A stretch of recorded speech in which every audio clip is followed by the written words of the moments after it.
I use the same amount of the resources that they do in 40 generations. When I compare with the Maasai in Africa, I use 250 times what they do. So when we start to change the society to something sustainable, we need to think about the equity. And I never hear this word in these discussions. But it's very, very important.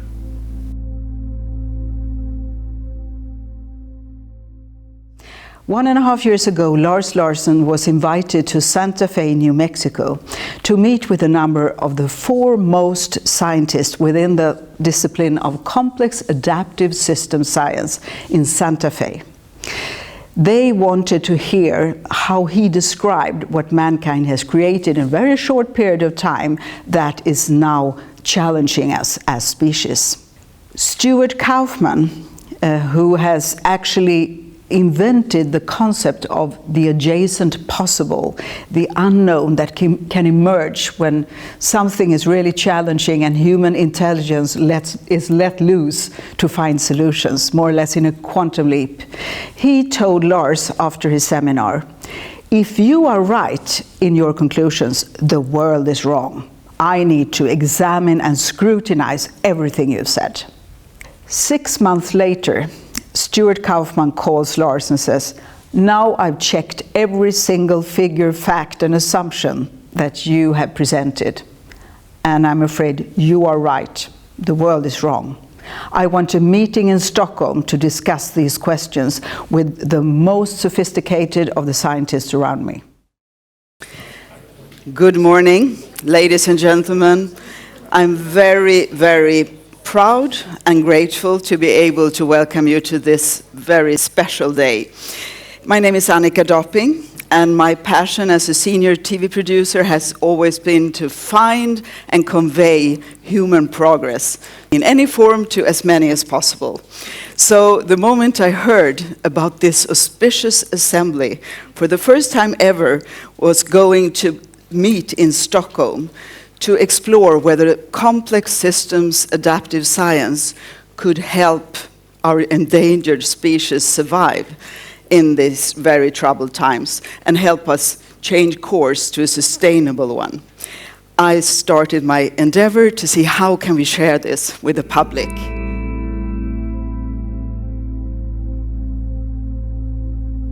There's a way in which for many years the sciences of complexity, if there is such a thing, has tried to look at very complicated systems made up of relatively simple parts to understand how the whole system behaves collectively when lots of variables are interacting with lots of variables. And how is it helpful? Because we tend to end up in silos, being specialized in one arena. And can this really embrace all the complexity that we see right now? Is it possible with algorithms to cover that? Well, yes and no. And the no is as interesting as the yes. We can now make very, very complicated models, and people do. For example, there are people in this room who study weather, and we've known for many, many years that weather, there's the famous butterfly effect, you know, when please tell everybody. It's a very tired butterfly in Rio de Janeiro, and when it flaps its wings, occasionally it changes the weather in Stockholm. Mm-hmm. That's called sensitivity to initial conditions. It's called deterministic chaos. So we've known about it since Poincaré in about 1898. And that's why you can't have very long-term weather prediction, because the system veers off from what you'd have predicted. A very important thing, it's kind of hard to explain, the becoming of the biosphere is not algorithmic. It's beyond any entailing law, and it bears on what we're confronting. Newton told us how to think, have the laws for the system, integrate the equations, and you'll know how the billiard balls rolls. You cannot do Newton for the evolving biosphere. There's no laws at all that describe how the biosphere will develop. Life started 3.7 billion years ago. Nothing could have said giraffes or human beings, or hearing, or flight, or the function of the kidney. And that's part of why I wrote a book called Reinventing the Sacred, some years ago. The sacred, although you're an atheist. I'm getting to be agnostic. I think it's age. Okay. Yeah. It's the notion that the becoming of a biosphere is beyond entailing laws. Newton's are entailing laws. They logically determine what will happen. It's magical. How much magic do you want? That we started 3.7 billion years ago with little protocells, and then bacteria, and then more complex eukaryotes, and then more complex single-cell organisms, then multi-cell organisms, and the Cambrian explosion, and it creates its own becoming. The biosphere becomes into the possibilities that it itself creates. And so does the economy. The economy becomes, it's the adjacent possible. What is adjacent possible? Given what's around now, what can arise next? So once there are cell phones, apps are in the adjacent possible. And we are literally sucked into the adjacent possibles that we ourselves create, but we don't know we're creating them. I mean, nobody 200 years ago knew that we'd have apps, but we do. This red square is the time we used to create the problems we here today to discuss. And when I went to Santa Fe, I make a list of challenges. And it's not only the climate change, extinction of insects. You can see the long list. So this was the discussion we have in Santa Fe, and we understand that the problem is much bigger than only the climate change. It's not enough to correct the climate. We will not survive if we don't take care of many of this. I have a son named Johan, and I have a grandson, and his name is Ole. I hope there will be generation coming, and I'm sure if we go on with this lifestyle, they will not survive. These people, as I told you, lived a sustainable lifestyle. Because of them, we're here. But now we crash the systems. If we listen to IPCC, we have this time schedule. Here we start to discuss it. And we didn't do nothing. Now we're here and have this time. So if you follow this, the banding of this must be like this. There is another dimension in this also. When I compare to my ancestors, I need to add all what they use in 30 generations back. It's to year 1000. And I use the same amount of the resources that they do in 40 generations. When I compare with the Maasai in Africa, I use 250 times what they do. So when we start to change the society to something sustainable, we need to think about the equity. And I never hear this word in these discussions. But it's very, very important. Certainly we don't have a chance if we don't all know and all do whatever it means to be creative together. And therefore, the most important thing I can think of is get the word out. Just get it out. Get it on television, get it in newspapers. We all know global warming. It took 20 or 30 years for us to become aware of it, and thanks Sweden and Greta for that. Nobody's paying attention to extinction, and nobody seems to be putting together the fact that it is our global economy growing at 4% a year, expected to be tenfold larger by 2100, that's doing it.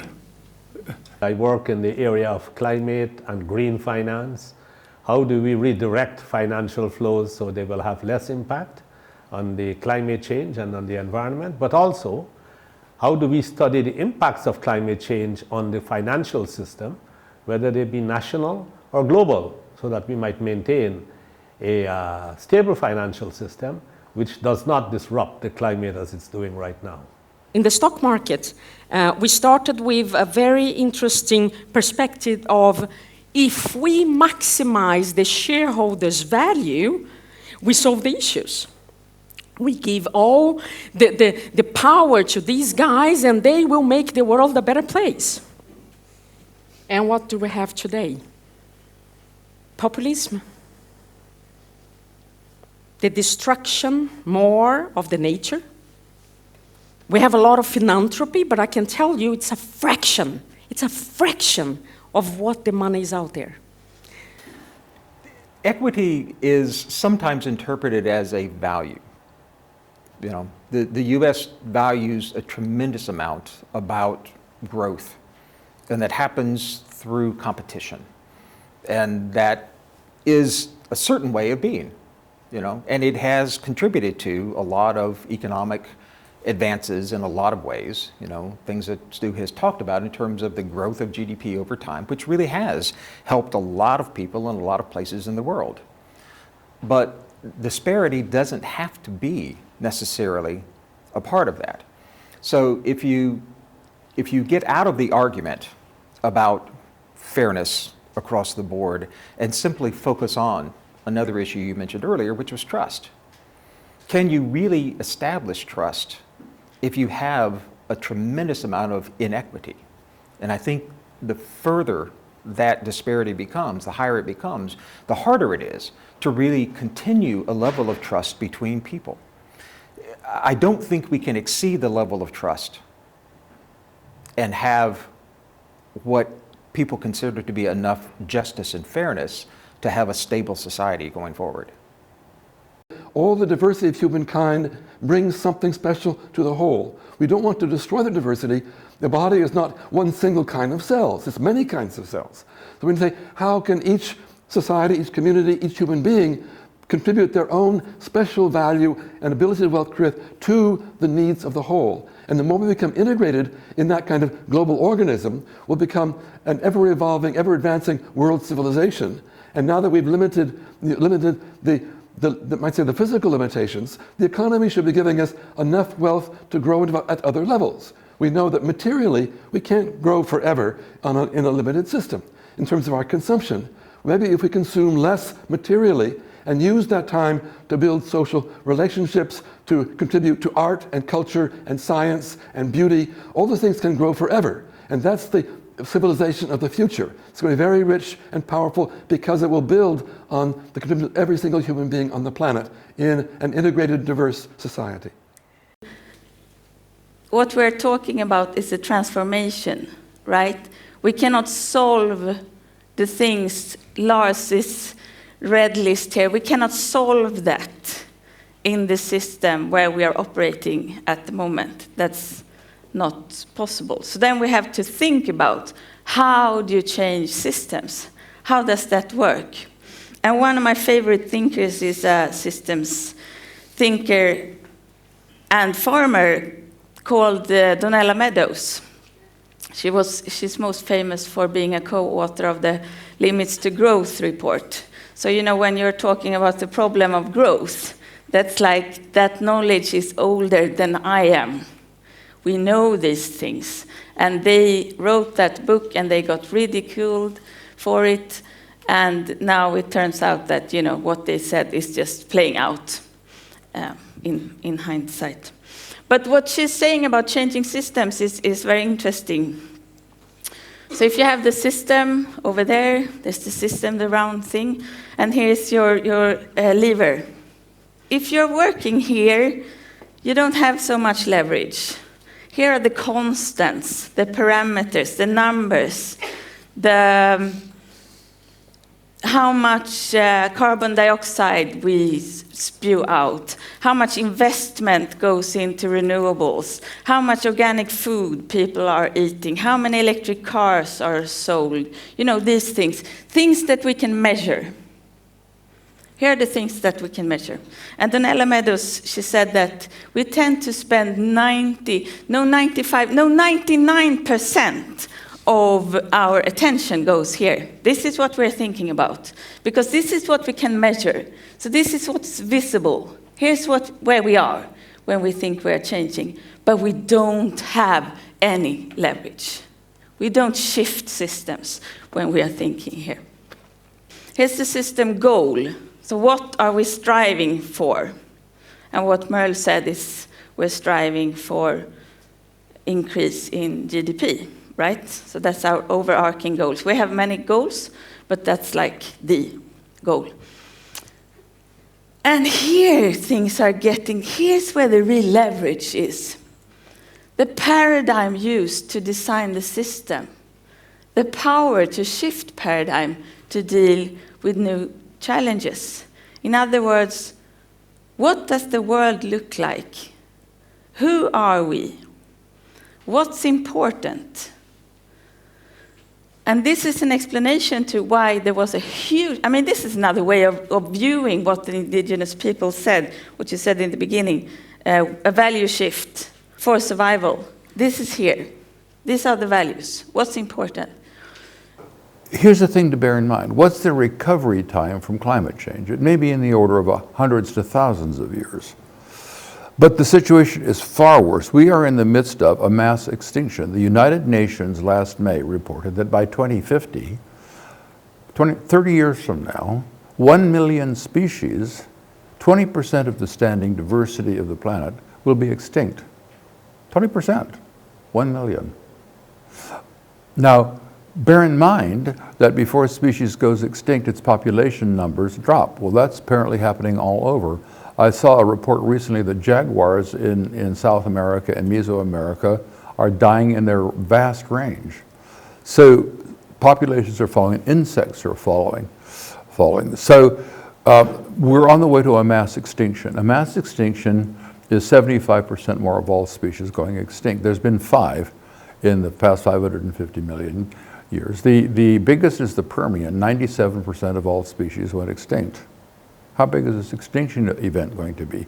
Frankly, we haven't the faintest idea. None.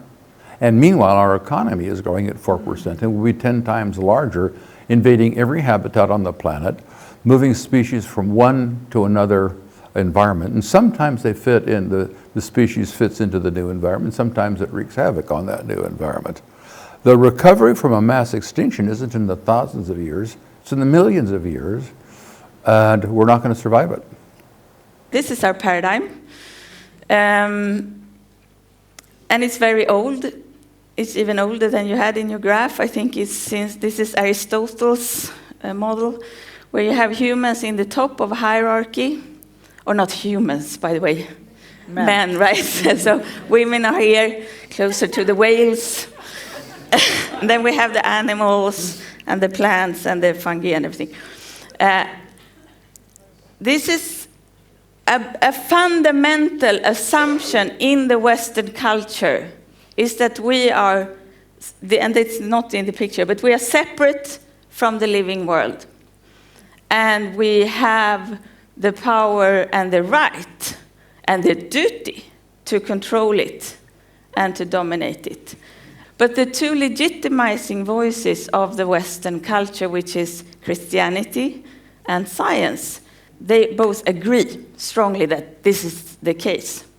And now, so when we are seeing what we are seeing, the hockey sticks and everything, that's just a consequence of this way of viewing the world. That's inevitable, like Merle said. So that's what will happen. You will colonize the world, because there's actually no one out there. There are no other interests, just us, right? And now we know that this world view has to shift. We have to shift it. And we have to shift it into something like this, which is what indigenous peoples know. And we also know that, right? That we are part of a living world. We were just confused, but it was a dangerous confusion, because we built our system, even if we know, people know that this is the case. But our systems, they don't know that. So our systems, our legal systems, our economic systems, our political systems, they are working from this assumption, or from this assumption that we're not even, part of the same picture. So now our task is to realign our systems with what we already know and create a direction, create another story, because it's not just that David Kopenawa and the indigenous peoples are governed by stories, right? We are all governed by stories, and this is our story, and look what it did. What is our new relationship with the Earth? And how are we embedded within it instead of mastery over it? And so I find it very exciting to think together through new paradigms, because if we manage this through old paradigms of extraction, maximization of profit, even reversing and say, what does it take to minimize our profit? What does it minimize our footprint and be part of a collective whole? I think that's the message of Santa Fe when we look at living systems, and that the fact that life is a distributed property, not an individual property. Same thing with our relationship to the world. Can we become embedded in the world and have a true, real exchange with the world? Because our life and our economy is in that relationship. We need to understand the negative compound effects so we can create the warnings. We need to understand what not to do. But we also need to understand the positive compound effects, what to do. But it's Lars, not, could you please explain compound effect, just what that means? compound effect is if you have two different challenges that add the problems, so you have a cascade effect or exponential growth. There is many of these compound effects, but there are also positive compound effects. I think we can discuss them a little later. But that's not enough. What we need is this is complex, and it's only nerds who understand this. But what we need is a communication group and a communication plan. And just now I see three important waves of communication. The first one is leaders. They need to know what it is about, really know. And when I discuss with political and leaders in the companies, I can hear they don't know what it is about. We need a communication tool that explain for them so they can take the right decision. But then they have a problem, because now they should take this message to the people. And I want to say, maybe this is the most difficult situation that the world leader ever have in history, to explain why this lifestyle have to change. So next step is to have tools that the general public understand. And I think this is the most important of everything. Because if we not have this tool and get the understanding out there, there will be yellow jackets everywhere. But then we can already now understand that we have years after, we need a new information wave. Because I don't think we are smart enough to change a society so all of the people are satisfied. There will be people, groups, geographical, in different levels that have been forgotten, you can say. And we are already here. In Santa Fe, I've been pursuing ideas around what is life through research in artificial life, which has forced us to look at what is a living system. For the last 20 years, we've been applying that to problems in emergency management and modeling systems, natural systems like fire, floods, social systems like traffic, or firms. In Paradise last year, November 8th, we lost 85 citizens. People were waiting for the fire department to tell the police department where the fire was, and for the police department to tell the citizens to evacuate or not. That paradigm needs to shift. The citizens need to be collectively intelligent. The citizens have the information from their cameras, and all we're missing is the algorithms to coordinate. And to do that with privacy, because if you send the information up to a cloud or a centralized server, which ultimately the science of complexity is about, how do you have decentralized collective systems, whether it's collective intelligence or collective action? And so we're very interested in what we're calling real-time Earth, to let people share imagery and data in a collective way, to share information, but not the raw data.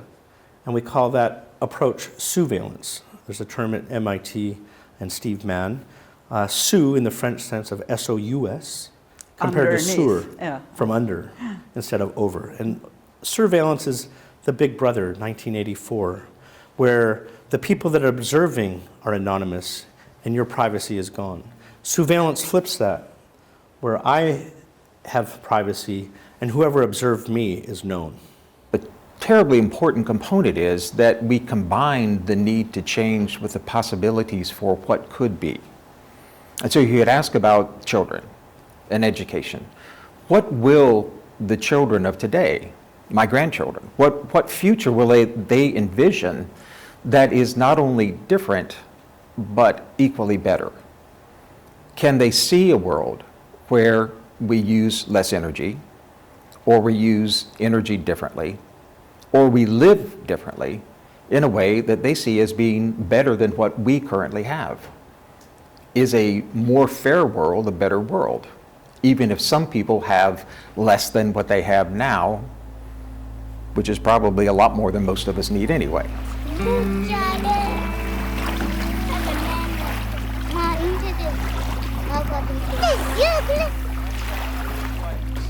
We have now planted many seeds, many connections were made, many insights, many transformations took place. We are expecting this to be a movement that can serve both leaders, the general public, and us all on a grassroots level. How can we deal with these overwhelming challenges that really threaten us? How can we be constructive together and use our unique human intelligence to create the solutions we all need?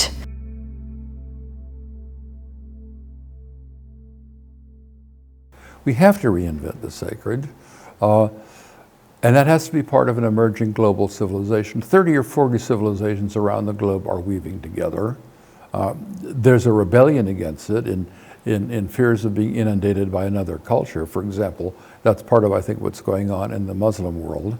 But meanwhile, if we want to keep the roots of our civilization 5,000 years old, that's fine, but we can mingle our branches. We can have Chinese Cuban cuisine in New York. So who knows what we can create together? There's 7 billion of us. What can we create together? At bottom, our issues are moral and spiritual. What's a good life? How will we live a good human life that's rich and fulfilling when we're overwhelming the biosphere? How will we find our way? And just to note religion. Religion is religio, which is to tie together. We really are one species. We really have to come together on a planet. We may. And what we can create together could be huge. So we're faced with enormous problems. It's pious but hopeful. We also have enormous opportunities. The main thing I got from the whole conference was the richness and the importance of coming together, creating bonds and networks, building relationships, and in the process of doing that, being willing to actually take action steps with the support of each other's different expertise. And many of us will be going to different parts of the world from here, of course, and to take that knowledge back to where we're all from, I think is really valuable. It gives people a sense of not being alone, that we're in this together, that there are people thinking about these key issues of sustainability on multiple levels, some of them very tangible and some of them quite radical and transformative. And I think that the ways that we were able to weave those different levels of expertise and those different perspectives together through the last 2-3 days has been quite remarkable. What I have experienced in being here is incredibly hopeful, because I've noticed that almost everyone who has spoken from their particular perspective has in some way asked for new values, universal values. In fact, there was a meeting in Seattle a decade or so ago, and they called together, it was called Humanity 3000. They called together all the experts in their field to wrestle with the problem was, what do we need to do right now to even have humanity in the year 3000? And they came up with a list of things, but by far the number one answer was that we need a set of universal values for human beings. And I would extend that to all living systems. Like Pele said, we need not only human rights, we need nature's rights. We are in a socio-ecological system, a single system. It's not that we have an economic system and a natural system, and the economic system is damaging the climate system or the natural system, which is the way we tend to think about this. When we see it as a single socio-ecological system, we then recognize that not only is humanity one, but we are one with nature as well. And then we recognize that when we destroy nature, we destroy ourselves. That kind of paradigmatic shift is what I believe will change the value system. Now, during the meeting we have had, it came up 1 or 2 times, the importance of the value shift. We talked a lot about what kinds of vision we might have and so on. That value shift is not going to happen, and greed, which is the source of our problems. You will recall Mahatma Gandhi had once said that the world does not have enough for the greed of a single person, but it has enough for the entire world if we were not that greedy. And that greed, however, that kind of what we might call personal, individual achievement, that begins to vanish. Achievement becomes something else. It becomes, how do we become more at ease with ourselves, rather than how do we accumulate more and more. Given what we already have, we have a United Nations that is very imperfect. It's still nation states struggling with each other for national interest. How do we take that connection to the next level and build an effective system of governance at the global level? Because at the national level, we think what's perfectly normal. We want to have a legislature that makes laws, that says how we behave and what is good and bad in society. We need an executive to apply the laws. We need a judicial system that can judge when there are disputes and so on and can interpret the law. We don't have that yet at the global level. We did bits and pieces, but it's not working. If we want to solve climate change, for instance, we need to be able to legislate the release of greenhouse gases around the world to equitably share the effort of coming back down to what the planet says must be our limit to avoid catastrophic climate change. But it's not the voluntary agreements from the Paris Agreement, they're not sufficient, because still each one, where can I get the best amount of myself and not the common good of the whole? So we need mechanisms to allow us to connect and integrate globally and to share that responsibility so everybody feels this is just and equitable. I'm doing my part, everybody else is doing their part. I think with that kind of values of unity, we'll be able to find many of the solutions as we go ahead to these threats that we're facing today in the world.